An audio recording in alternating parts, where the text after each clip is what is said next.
Hey everyone, welcome back to another video, and this time I'm gonna show you how I made this little rubber Godzilla figure.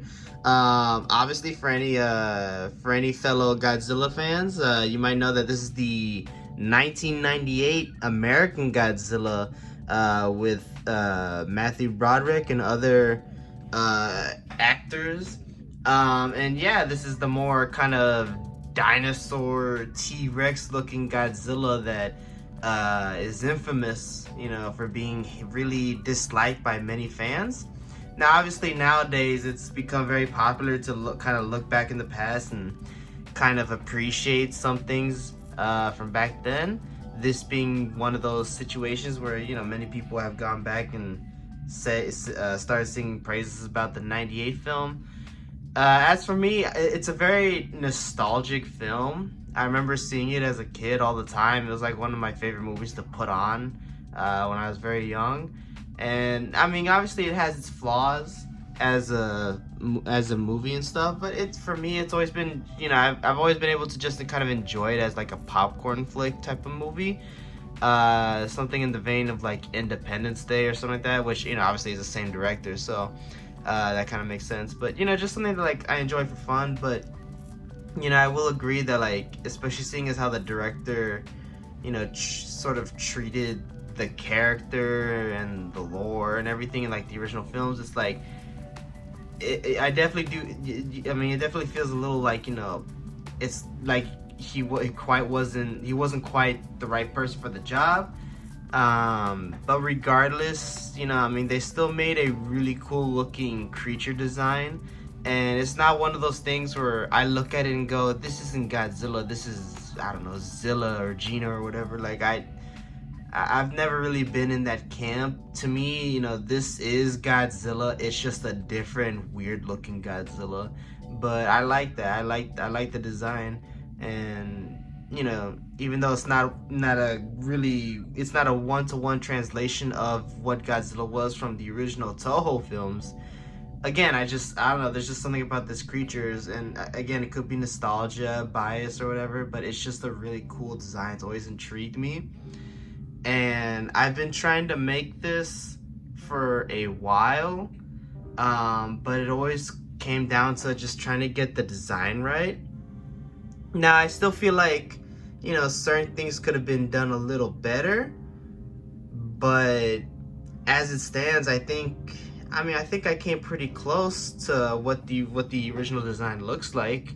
I tried using pictures from the maquette. In fact, for the paint scheme, I don't know if I got the paint scheme 100% down. There might be a lot of people who, in the comments, there might be that one person who says, it's not accurate, it should look like this. I've seen a lot of images of custom artists like making busts in their own maquettes, and they painted more of a silver or like a gray. But this maquette right here, this one that I used as a reference, it had a lot of browns, and obviously I wanted to bring in the metallic blue because I feel like that's very iconic for this design. So you can see the metallic blue underbelly and the spikes. And yeah, so now while I'm still happy with how this came out, I am a bit disappointed in execution, only because my hope for this was that, obviously with this being a rubber figure, that this would be very posable. And something that I tried to do is, and you'll see in the video, I tried to make thin layers of rubber for the pieces, so that let's say I take the leg for example.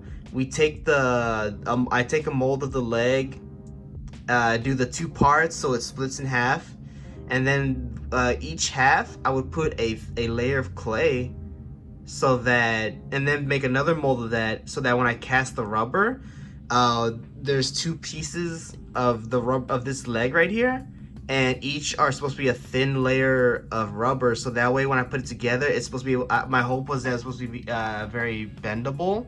And for the most part, it did come out that way.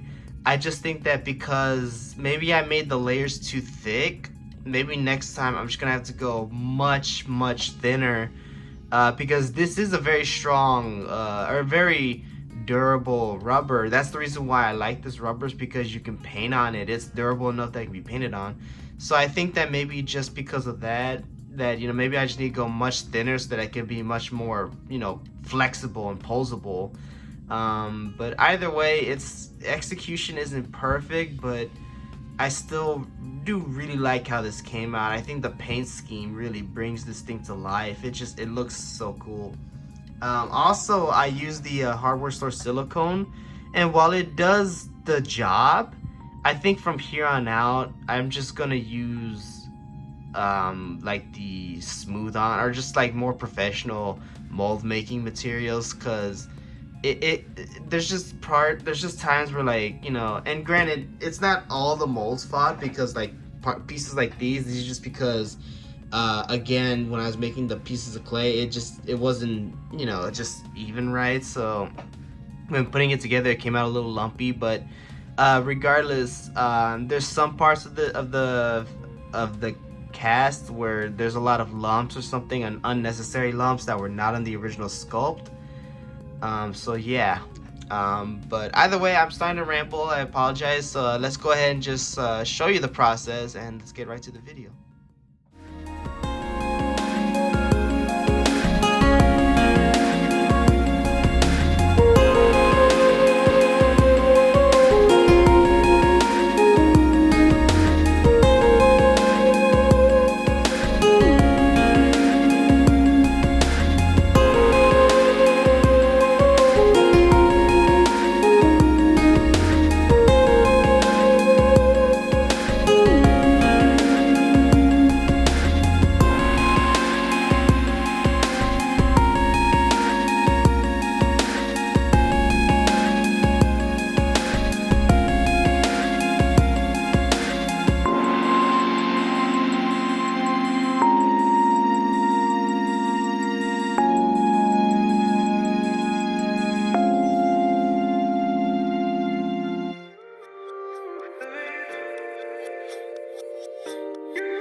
Alright, and welcome back. And before we close out, I just wanted to mention a few things. One, so if you're wondering why in the video, like, I usually have him pose on this side right here, is because on the other side, his right side, I believe, as you can see.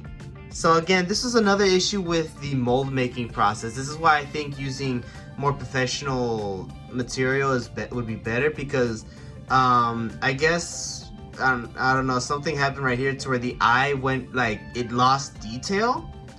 Whereas you look on this, like this side, I love how it looks. It looks very natural. I like it. But here, I just kind of try to guesstimate, and I don't know, just something about it came out a little off. Also, the teeth are missing, and it sucks. But I was thinking maybe I'll just put like some epoxy putty later. But yeah, so another thing I wanted to bring out is, well, for one thing, I wanted to show off some comparisons. So like, here's the final product, and here's sort of the prototype. If I can, hopefully you can stay. Yeah, he stands. He's just a little top heavy, but again, and he's a little. This one's a little hunched over. That's because I wanted his legs to be as straight as possible so that I could bend them.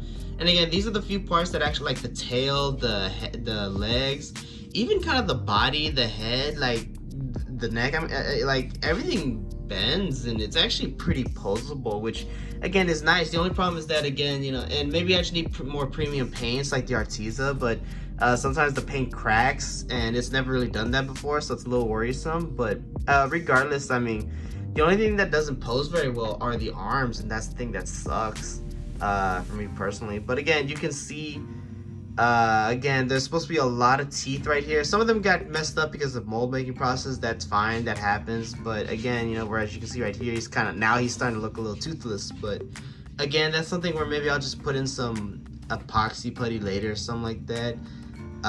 But yeah, and you can just see, I mean, it transferred the detail very well.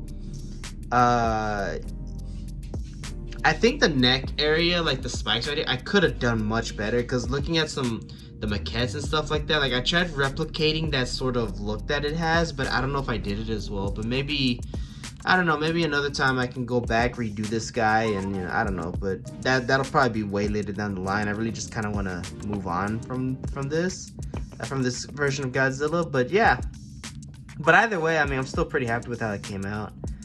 So yeah, there's the prototype. Again, what I was hoping it would look like or translate into. Another thing I wanted to show off was this old little figure, this old little sculpture I made of the '98 Godzilla. Now I have another one, but I don't think I have it anymore. I think I broke it down and reused it for something else. But yeah, as you can see, here he is, and oh, his little dorsal plate fell off. But yeah, I mean, this is when I was like, I don't even remember, like, what was it, high school? So I don't know, I was probably 17 maybe. But yeah, so, you know, about a 6 year difference, as you can see. I mean, definitely a lot, you know, a lot of progress. And yeah, I mean, just, you know, a little fun guy I like to keep around, just because I still think, you know, there's some cool stuff in there that I managed to kind of, like, some little cool details I managed to sneak in. But yeah, and as you can see, you know, I made pads. I made his feet long so that he could stand up, and over time I've finally been able to make figures like this that can actually stand on their own without that, which is really nice. All right, for the final comparison, here we have the old the '98 animated series Godzilla. I'm forgetting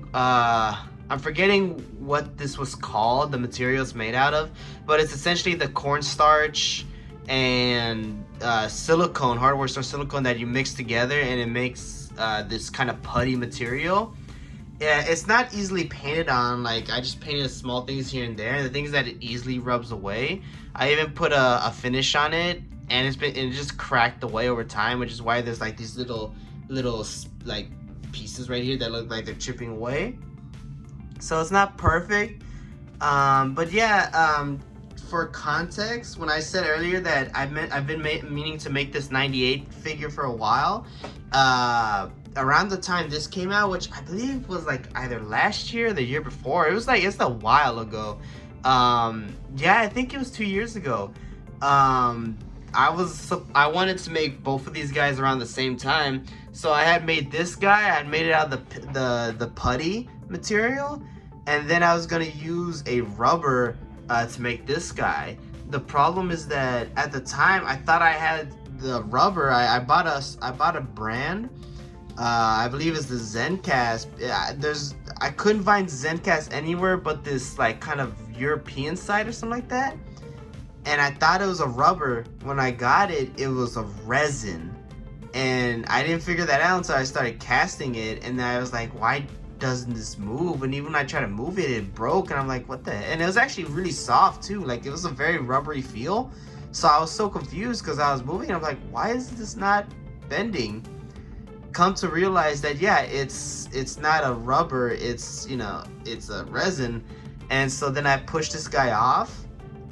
And finally this year, I finally been able to come around to it. So again, you know, there's been a lot going on with school and stuff like that. So at the time, I just didn't have the time to really work on it. But yeah, so that's kind of the timeline of this. But yeah, I mean, as you can see, again, both aren't perfect. Honestly, the head got all messed up here. But either way, I mean, I'm still pretty happy with these two, and it is kind of cool to see both, you know, obviously, you know, in storyline, you know, it's like father and son, but it's just cool to see, like, you know, again, it was really fun looking at the animation version and looking at the CGI version and just seeing like the differences, how much they've took this very complex and very interesting design and simplified it to something that could be easily animated. So it's, you know, it's kind of cool working with both designs. But regardless, I think I've rambled for a long time, so I'm just gonna end it here. And I'll say thank y'all for watching this video. If you want to check out some pictures of this guy, I'm gonna be posting on my Instagram page, Giovanni Arts and Collectibles. And yeah, you know, so keep an eye out there. I'm gonna be making some announcements and stuff, and I'll see you in the next video.